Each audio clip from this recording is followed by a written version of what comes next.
గలిలయ సముద్ర తీరాన ఉన్న ఒక నిర్జన ప్రాంతానికి యేసు ప్రభు తన శిష్యులతో కలిసి పడవలో ప్రయాణమయ్యారు.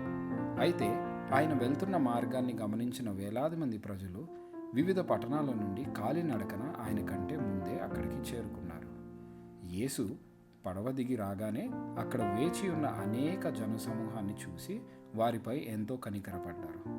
వారు కాపరిలేని గొర్రెల వలె ఉన్నారని గ్రహించి వారికి దేవుని రాజ్యం సూచించి బోధిస్తూ వారిలో రోగులను స్వస్థపరిచారు. సాయంకాలం కావస్తుండగా శిష్యులు యేసు వద్దకు వచ్చి, ప్రభువా, ఇది అరణ్య ప్రదేశం, ఇప్పటికీ సమయం మించిపోయింది. ఈ ప్రజలు చుట్టుపక్కల ఉన్న గ్రామాలకు వెళ్ళి తమకు కావాల్సిన ఆహారాన్ని కొనుక్కునేలా వారిని పంపివేయండి కోరారు. దానికి యేసు స్పందిస్తూ, వారు వెళ్ళనక్కర్లేదు, మీరే వారికి భోజనం పెట్టండి అని సెలవిచ్చారు. శిష్యులు ఆశ్చర్యపోతూ, ఇంతమందికి సరిపడా ఆహారం కొనడానికి మన వద్ద తగినంత ధనము లేదు కదా అని అడిగారు.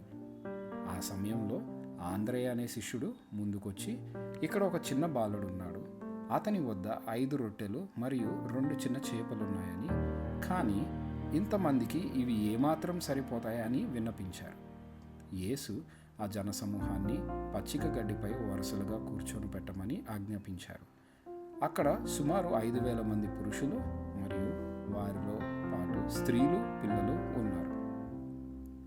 అప్పుడు యేసు ఆ 5 రొట్టెలు 2 చేపలను తన చేతుల్లోకి తీసుకొని ఆకాశం వైపు కనులెత్తి తండ్రి అయిన దేవునికి కృతజ్ఞతాస్తుతులు చెల్లించి వాటిని ఆశీర్వదించారు.